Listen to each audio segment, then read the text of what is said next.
Okay, so now let's just some sort of fun things. We have two, well, I guess closely competing commercial rocket builders now.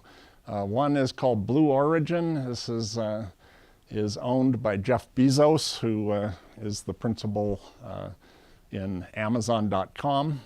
And he has been building this, it's called New Shepard rocket, which is, there's a New Shepard spacecraft as well.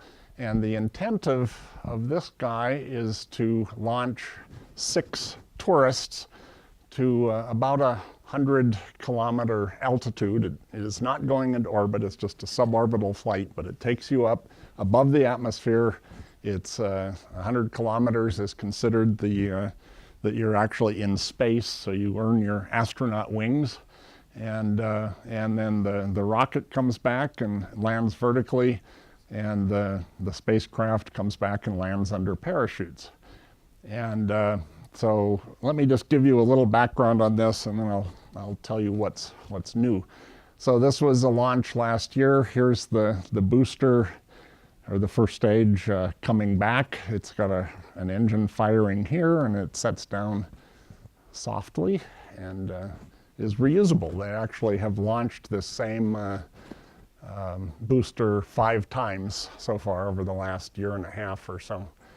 And what they've done just today is released some views of what the spacecraft itself is going to look like inside. And so this is the gumdrop on the end of the rocket. And so their one buzz line is, everyone has a window seat, because the seats are arrayed around the outside. And they also say these are the largest windows that have ever been flown in beyond the Earth's atmosphere. So the goal is to start launching paying customers by late next year sometime. But that's one aspect of Blue Origin. The other is that they want to start launching heavy satellites. And so this is sort of a lineup of all of the sort of recent rockets in the international inventory. And so the Soyuz is what we use to launch crews to the International Space Station currently. That's a Russian rocket. Ariane is a European rocket that launches from French Guiana in South America. The Atlas V is the United Launch Alliance rocket that's run by ULA here in Denver. And this is their next generation rocket they're working on, the Vulcan. These are the SpaceX, so Elon Musk's rockets, which currently they've been launching the Falcon 9. Falcon Heavy will be later this year. That's basically 3 Falcon 9s tied together so that you get more boosting power. The Delta IV Heavy is the largest rocket in the world currently. And that's also a United Launch Alliance booster. And so here's what Blue Origin is working on, is the New Glenn. And this is going to be somewhere between the Saturn V that launched the Apollo missions to the moon and the Delta IV Heavy. And so this is what it looks like. It's about 250 feet from tip to tail. And in a 3-stage version, it's about 325 feet or so. Sorry, get a little happy with the. And the distinguishing thing on this, like the SpaceX Falcon 9, is they intend to recover the booster in a similar fashion to the New Shepard that I showed you. And so here's an animation of how this will work.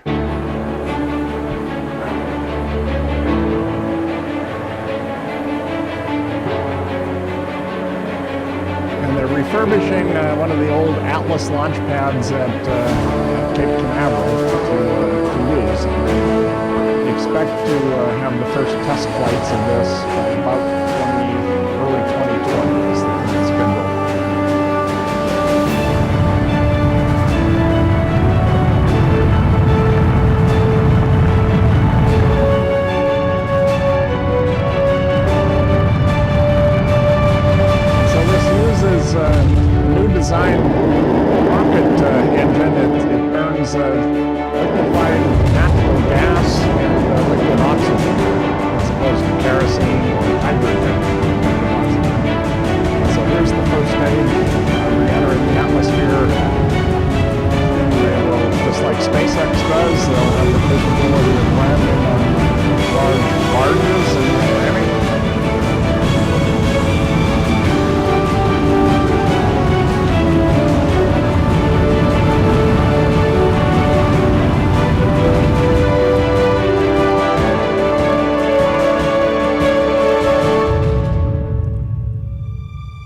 So both Blue Origin and SpaceX, their business model for this is that you end up recovering the entire first stage, and you can refurbish it, refly it up to 100 times, and the claims are that they will be able to cut the per pound launch cost to something like 40% of what it is now.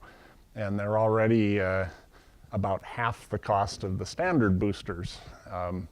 So this remains to be flown, but they do have 2 contracts now to actually launch payloads.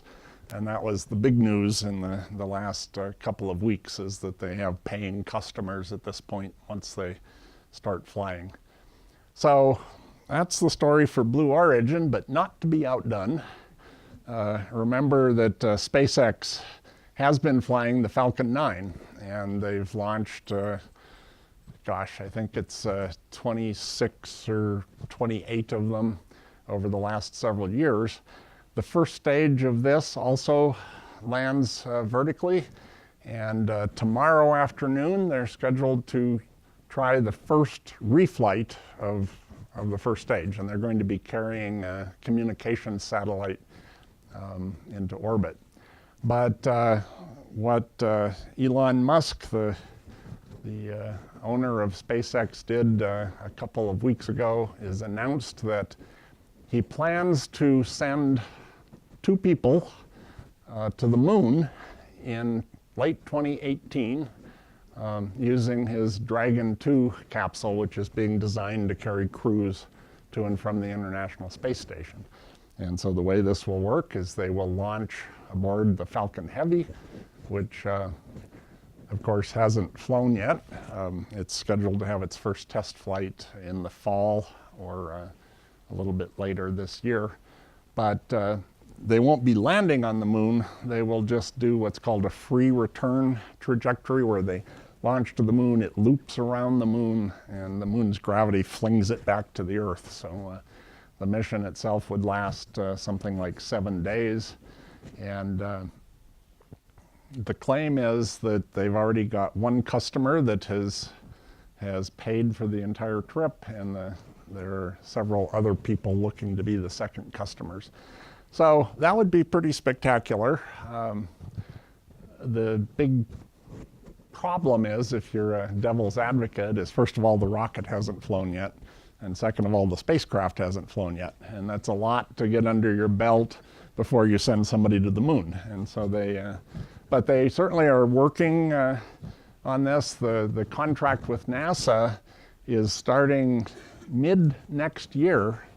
They expect to have tested this and to be starting to launch American astronauts to the International Space Station using this Dragon 2 spacecraft. So they should have, if the schedules hold, a couple of flights under their belt. But I guess the good thing about sending a spacecraft to the moon, it's not quite like a Mars launch where you get one opportunity, maybe 2 weeks long every 26 months.